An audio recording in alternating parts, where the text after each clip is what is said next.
Welcome to Korean Mallus. Mister പാടുന്ന ഡ്രാമയുടെ 19ാമത്തെ എപ്പിസോഡിന്റെ തുടക്കത്തിൽ തിരികെ ഹിയൻ പാലസിൽ എത്തപ്പെട്ടിരിക്കുന്നു എന്ന് മനസ്സിലായ ഷാവോതി നാൻസിങ്ങിനെ തിരക്കി പുറത്തേക്ക് ഓടുന്നു. പുറത്തിറങ്ങിയപ്പോൾ 3-4 പേർ അവനെ കണ്ടാക്കി അമ്പരക്കുന്നുണ്ട്. ഞാൻ ഈ ബുക്കിലെ വില്ലനായതുകൊണ്ട് ഇവരെ ഉപദ്രവിച്ചാൽ ഇവർ ഹീറോ ആയ സീഷന്റെ അടുത്തേക്ക് പോകാനാണ് സാധ്യത. അപ്പോൾ ചിലപ്പോൾ നാൻസിങ്ങിനെയും കാണാൻ കഴിഞ്ഞേക്കുമെന്ന് വിചാരിച്ച് അവൻ അവരൊന്ന് പേടിപ്പിക്കാൻ ശ്രമിക്കുന്നു. പക്ഷേ അവൻ്റെ ശബ്ദം കേട്ടപ്പോൾ അവർ അവനെ തിരിച്ചറിയുന്നുണ്ട്. അവരുടെ സംസാരത്തിൽ നിന്ന് അവർക്ക് ഹീറോ ആയ സീഷനെ യാതൊരു പരിചയമില്ല എന്നും അവരുടെ അഭിപ്രായത്തിൽ വില്ലനാണെന്ന് വിചാരിക്കുന്ന അവനാണ് യഥാർത്ഥ ഹീറോ എന്നും അവന് മനസ്സിലാക്കുന്നു. അവരുടെ കൂട്ടത്തിലുള്ള പെൺകുട്ടിയെ മുമ്പ് കൊള്ളക്കാർ ഉപദ്രവിക്കാൻ ശ്രമിച്ചപ്പോൾ അവൻ രക്ഷിച്ചതിന് പ്രത്യുപകാരമായി അവന് സമ്മാനങ്ങൾ നൽകാൻ വേണ്ടി വന്നതാണവർ. പക്ഷെ കുറേ കാലമായി അവൻ എവിടെയാണെന്ന് ഒരു വിവരവുമില്ലായിരുന്നു. അവനെ കാണാൻ കഴിയുന്നതിൽ അവർ സന്തോഷം പ്രകടിപ്പിക്കുന്നുണ്ട്. ആ പെൺകുട്ടി ബിഗ് ഹീറോ എന്നെഴുതിയ ഒരു ബോർഡ് അവൻ്റെ കഴുത്തിൽ തൂക്കുകയും ചെയ്യുന്നു. വില്ലനായ താൻ എങ്ങനെയാണ് ഹീറോ ആയതെന്ന് അവനൊരു പിടിയും കിട്ടുന്നില്ല. ഞാനല്ലാതെ ഇവിടെ വേറെ ഏതെങ്കിലും ഹീറോസ് ഉണ്ടോ എന്ന് അവൻ ചോദിച്ചെങ്കിലും അവർക്ക് മറ്റാരെയും അറിയുമായിരുന്നില്ല. അവിടെ ഒരു ഫെയറി ഉള്ളതായി അറിയാമോ എന്ന് അവൻ ചോദിച്ചെങ്കിലും അവർക്ക് അങ്ങനെ ആരെയും അറിയില്ലായിരുന്നു. ഫെയറി ഫൗണ്ടൻ ഉണ്ടെന്ന് ചോദിച്ചപ്പോൾ അങ്ങനെ ഒരെണ്ണം ഉള്ളതായി കേട്ടിട്ടുണ്ടെന്ന് പറഞ്ഞ് അവർ അതിൻ്റെ ദിശ പറയുന്നു. പക്ഷെ 4 പേരും 4 വഴിയാണ് കാണിച്ചത്. അവസാനം എല്ലാവരും കൂടി ഒരു സൈഡിൽ ഉറപ്പിക്കുന്നു. ഷാവതി കഴുത്തിലെ ബോർഡൊക്കെ ഊരിക്കളഞ്ഞിട്ട് ആ ഭാഗത്തേക്ക് ഓടിപ്പോകുന്നുണ്ട്. ഞങ്ങളെ വിട്ടുപോകരുതെന്ന് പറഞ്ഞ് അവർ പുറകെ ഓടിയെങ്കിലും അവൻ നിൽക്കുന്നില്ല. അവർ പറഞ്ഞ വഴിയിലൂടെ കുറേ ദൂരം ചെന്നപ്പോൾ അവൻ ഫെയറി ഫൗണ്ടൻ കണ്ടെത്തുന്നു. നാൻസിങ് എന്നെ വെയിറ്റ് ചെയ്തിരിക്കുകയായിരിക്കും. എന്നെ തിരികെ അവളുടെ അടുത്ത് എത്തിക്കണമെന്ന് അവൻ അവിടെ നിന്ന് കണ്ണുടച്ച് പ്രാർത്ഥിക്കുന്നുണ്ട്. പക്ഷെ കുറച്ച് സമയം കഴിഞ്ഞിട്ടും അവനൊന്നും സംഭവിക്കുന്നില്ല. നാണയം വെള്ളത്തിലേക്ക് എറിയണമായിരിക്കുമെന്ന് കരുതി അവൻ പോക്കറ്റിലുണ്ടായിരുന്ന ഒരു നാണയം വെള്ളത്തിലേക്ക് എറിഞ്ഞിട്ട് വീണ്ടും പ്രാർത്ഥിക്കുന്നു. പക്ഷെ അപ്പോഴും ഒന്നും സംഭവിക്കുന്നില്ല. നാൻസിങ് ആദ്യമായി തന്നെ കണ്ടത് വെള്ളത്തിനടിയിലാണെന്ന് പറഞ്ഞതുകൊണ്ട് വെള്ളത്തിലിറങ്ങിയാൽ ശരിയാകുമായിരിക്കുമെന്ന് കരുതി അവൻ രണ്ടും കൽപ്പിച്ച് വെള്ളത്തിലേക്ക് ചാടുന്നു. അതിലാണെങ്കിൽ മുട്ടറ്റം പോലും വെള്ളം ഉണ്ടായിരുന്നില്ല. അവൻ അതിനകത്ത് ഇരുന്നും മുങ്ങിക്കിടന്നുമൊക്കെ പ്രാർത്ഥിച്ച് നോക്കുന്നുണ്ട്. പക്ഷെ അതൊന്നും കൊണ്ട് അവന് തിരികെ പോകാൻ കഴിയുന്നില്ല. അവനാകെ നിരാശനാകുന്നു. നാൻസിങ് ഈ സമയം അവന് കൊറിയർ വന്ന ആ പോട്ടറിയും കയ്യിൽ പിടിച്ച് കരഞ്ഞുകൊണ്ടിരിക്കുകയായിരുന്നു. അവൻ വീട്ടിൽ പോയതായിരിക്കും അല്ലേ എന്നവൾ അവിടെയുള്ള പാവയോടൊന്നും ചോദിക്കുന്നുണ്ട്. സീഷനും എയെക്കുറിച്ച് ഓർത്ത് ആകെ വിഷമത്തിലാണ്. ഏഴ് ദിവസം ഫുഡ് ഡെലിവറി ചെയ്യാൻ പോയ സമയത്ത് അവൻ അവളുടെ ഷോപ്പിനടുത്ത് എത്തുന്നുണ്ട്. അവൻ ആരും അറിയാതെ തിരികെ പോകാൻ തുടങ്ങിയതാണെങ്കിലും അവളുടെ അമ്മ അവനെ കാണുന്നതിനാൽ അകത്തേക്ക് വിളിച്ചിട്ട് സംസാരിക്കുന്നു. നിങ്ങൾക്കിടയിൽ എന്താണ് സംഭവിച്ചതെന്ന് എനിക്ക് കൃത്യമായി അറിയില്ല. പക്ഷേ കാര്യങ്ങൾ എനിക്ക് ഏകദേശം ഊഹിക്കാൻ കഴിയും. ചെറുപ്പം മുതലേ അവളുടെ ഒരു കാര്യത്തിൽ ഞങ്ങൾ സ്ട്രിക്റ്റായി ഒരു തീരുമാനം എടുത്തിട്ടില്ല. സ്വന്തം ഇഷ്ടത്തിനാണ് കാര്യങ്ങൾ ചെയ്യാറുള്ളത്. എങ്കിലും ഒരിക്കലും അവൾ തെറ്റായ തീരുമാനങ്ങൾ എടുത്തിട്ടുമില്ല. എന്ന് നിനക്കൊപ്പം കമ്പനി തുടങ്ങാൻ പോവുകയാണെന്ന് അവൾ പറഞ്ഞപ്പോൾ ഒരു പെൺകുട്ടി ഇത്ര ടഫായി ജോലി ചെയ്യേണ്ട ആവശ്യമില്ല എന്ന് പറഞ്ഞ് അവളുടെ അച്ഛൻ എതിർത്തതാണ്. പക്ഷെ അന്ന് അവൾ നിൻ്റെ പ്രതീക്ഷകളെക്കുറിച്ചും ആശയങ്ങളെക്കുറിച്ചും ഒക്കെ പറഞ്ഞ് നിനക്കൊപ്പം നിൽക്കാൻ തന്നെ തീരുമാനിച്ചു. അത് തെറ്റിപ്പോയെന്ന് ഞങ്ങൾക്ക് ഇപ്പോഴും തോന്നുന്നില്ല. നിനക്ക് ശരിക്കും അവളെ ഇഷ്ടമാണെങ്കിൽ നീ കുറച്ചുകൂടി മെച്ചറാകാൻ ശ്രമിക്കണം. കുട്ടിത്തം വിട്ടുമാറാത്ത ഒരാളുടെ കാര്യങ്ങൾ അവൾ നോക്കി നടത്തേണ്ടി വരുന്ന അവസ്ഥ ഞങ്ങൾക്ക് ഉൾക്കൊള്ളാൻ കഴിയില്ല എന്ന് അമ്മ അവനോട് പറയുന്നു. സ്നേഹത്തോടെ തന്നെയാണ് അവർ ഈ കാര്യങ്ങളൊക്കെ പറഞ്ഞത്. ഭക്ഷണം കഴിച്ചിട്ട് പോയാൽ മതിയെന്ന് അവൾ അവനോട് പറയുന്നുണ്ട്. നാൻസിങ് അവനുണ്ടാക്കിയ പാത്രത്തിൽ കുറച്ച് മണ്ണ് നിറച്ചത് നടന്നുണ്ട്. തിരികെ വരാൻ എന്തെങ്കിലും മാർഗമുണ്ടോ എന്ന് നീ ഇപ്പോൾ തിരഞ്ഞുകൊണ്ടിരിക്കുകയായിരിക്കുമെന്ന് എനിക്ക് അറിയാം. നീ വരുന്നതുവരെ തളരാതെ ഞാൻ പിടിച്ചു നിൽക്കുമെന്ന് അവൾ ഷാവോതിയുടെ നിന്ന് പറയുന്നു. അടുത്ത ദിവസം ഓഫീസിലേക്ക് പോയപ്പോൾ അവൾ ഒരു റോസ് കൂടി വാങ്ങിക്കൊണ്ടാണ് പോയത്. മുമ്പ് അവൻ നൽകിയ പൂവിട്ട് വെച്ചിരുന്ന ഗ്ലാസ്സിൽ അവൾ ഇട്ട് വയ്ക്കുന്നു. അവിടെ അവൾ മുമ്പ് വരച്ചൊട്ടിച്ചു വെച്ചിരുന്ന ചിത്രങ്ങൾ അവൻ്റെ ഓർമ്മകൾ ഉണ്ടാക്കുമെന്നുള്ളതിനാൽ അവൾ അതൊക്കെ ഇളക്കി ഒരു ബുക്കിനുള്ളിൽ വയ്ക്കുന്നുണ്ട്. ഇല്ലാത്തത് കൊണ്ട് തന്നെ ഓഫീസിൽ അവൾക്ക് ഒരുപാട് ജോലികൾ ചെയ്യാനുണ്ടായിരുന്നു. എത്ര ജോലി തിരക്കാണെങ്കിലും ഇടയ്ക്ക് ഷാവോതി അവളുടെ മനസ്സിലേക്ക് കയറി വരും. സീഷനൊപ്പം എന്തോ ആവശ്യത്തിന് പുറത്തു പോയപ്പോൾ അവളുടെ ഹീൽസ് വഴിയിലെ ഒരു ഹോളിൽ കൊടുക്കുന്നു. മുമ്പൊരിക്കലും അങ്ങനെ സംഭവിച്ചപ്പോൾ ഷാവോതി സഹായത്തിനെത്തിയത് അവൾക്ക് ഓർമ്മ വരുന്നു. അങ്ങനെ ജോലി തിരക്കുകളും അവൻ്റെ ഓർമ്മകളുമായി ദിവസങ്ങൾ കടന്നു പോകുന്നു. അവൾ നട്ട് വിത്ത് മുളച്ച് ഇലകൾ വന്നു തുടങ്ങിയിരിക്കുന്നു. പകൽ സമയങ്ങളിൽ സീഷനൊപ്പം പുതിയ ഇൻവെസ്റ്റേഴ്സിനെ മീറ്റ് ചെയ്യാനും മറ്റും പോകേണ്ടതുകൊണ്ട് അവൾക്കിപ്പോൾ നോവൽ എഴുതാൻ അധികം സമയം കിട്ടാറില്ല. അതുകൊണ്ട് രാത്രിയിൽ ഉറക്കമൊഴിച്ചിരുന്നാണ് ഇപ്പോൾ എഴുതുന്നത്.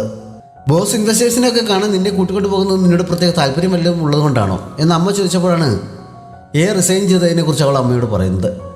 ഷാവോതിയെ കുറച്ച് ദിവസമായി കാണാനില്ലല്ലോ, അവനെവിടെ പോയെന്നും അമ്മ അന്വേഷിക്കുന്നു. അവൻ നാട്ടിൽ പോയിരിക്കുകയാണെന്ന് അവൾ കള്ളം പറഞ്ഞപ്പോൾ പോകുന്ന വിവരം അവൻ എന്നോട് പുറത്ത് പറഞ്ഞതുപോലും ഇല്ലല്ലോ എന്ന് അമ്മ പരാതി പറയുന്നു. നാൻസിങ് അതിന് മറുപടിയൊന്നും പറയുന്നില്ല. അടുത്ത ദിവസം അവൾ സീഷനൊപ്പം ഒരു ഇൻവെസ്റ്ററെ കാണാനായി പോകുന്നു. പക്ഷേ അയാൾ അവൻ്റെ കമ്പനിയിൽ ഇൻവെസ്റ്റ് ചെയ്യാൻ തയ്യാറായില്ല എന്ന് മാത്രമല്ല അവനിങ്ങനെ ഓടി നടന്ന് പലരെയും കണ്ട് ഇൻവെസ്റ്റ് ചെയ്യാൻ ആവശ്യപ്പെടുന്നതുകൊണ്ട് ഒരു പ്രയോജനം ഉണ്ടാകാൻ പോകുന്നില്ല എന്ന് തുറന്നു പറയുന്നു. മുമ്പ് അവൻ്റെ കമ്പനിയിൽ എല്ലാവരും ഇൻവെസ്റ്റ് ചെയ്യാൻ തയ്യാറായത് ഒരു പ്രധാന കാരണം ആണ്. സ്വപ്നങ്ങളും ആശയങ്ങളും പലർക്കും ഉണ്ടാകാം. പക്ഷേ അതൊക്കെ യാഥാർത്ഥ്യമാക്കണമെങ്കിൽ കഴിവുള്ള ഒരാൾ കൂടെ വേണം. നിങ്ങളുടെ കമ്പനിയിൽ അത് ആയിരുന്നു. അവർ പോയതോടെ നിങ്ങളിലുള്ള വിശ്വാസം ഞങ്ങൾക്ക് നഷ്ടപ്പെട്ടിരിക്കുന്നു.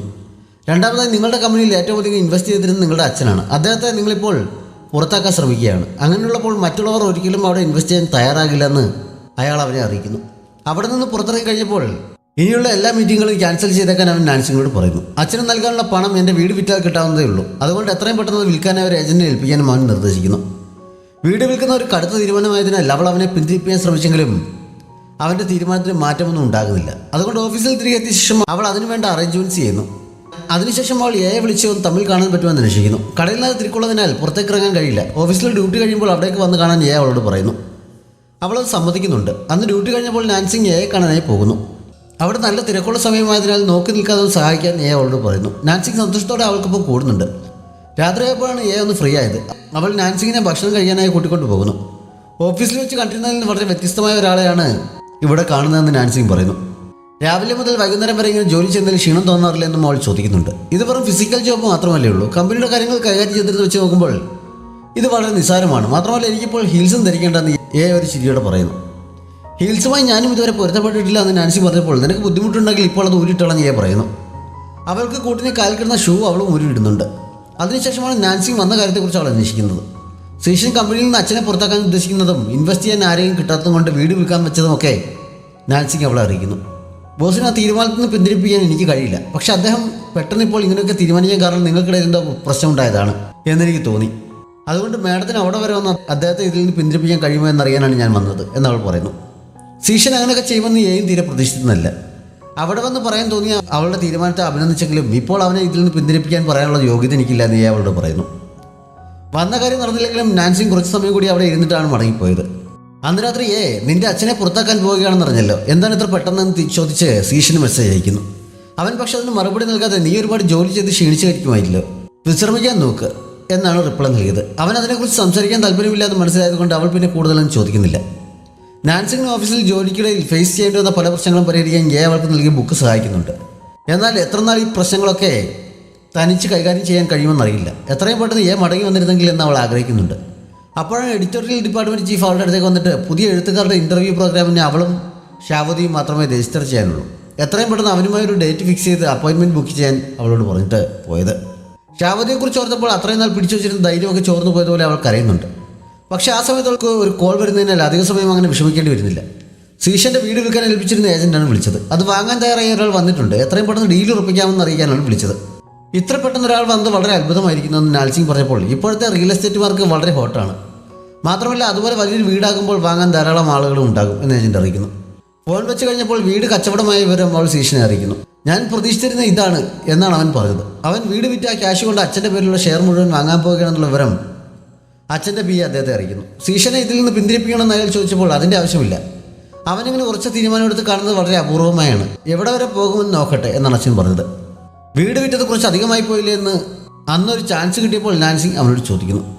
ഇതിൻ്റെ പ്രത്യാഘാതങ്ങളെക്കുറിച്ച് ഞാൻ ആലോചിക്കാനിട്ടല്ല, പക്ഷേ ഇപ്പോൾ നമ്മുടെ കമ്പനി പൂർണ്ണമായി സ്വന്തം കാലിൽ നിൽക്കുന്നതാണ് നല്ലത്.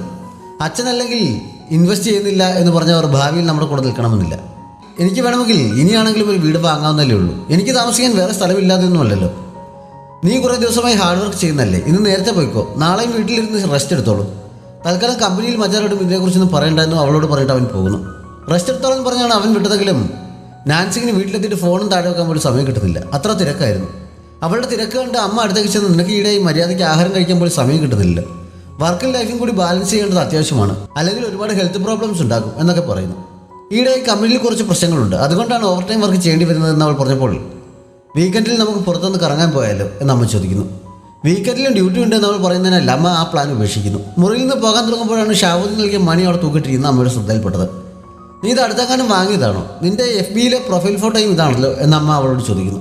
അവളൊന്ന് മൂളുക മാത്രം ചെയ്യുന്നു. അമ്മ പോയി കഴിഞ്ഞപ്പോൾ അവൾ എഴുന്നേറ്റ് അതിൻ്റെ അടുത്തേക്ക് ചെന്ന് അതിൽ നോക്കിക്കൊണ്ട് വിഷമത്തോടെ ഷാവതി നീ ഇപ്പോൾ അവിടെ എന്ത് ചെയ്യുകയാണെന്ന് ചിന്തിച്ച് നിന്നിടത്ത് ഈ എപ്പിസോഡ് അവസാനിക്കുന്നു.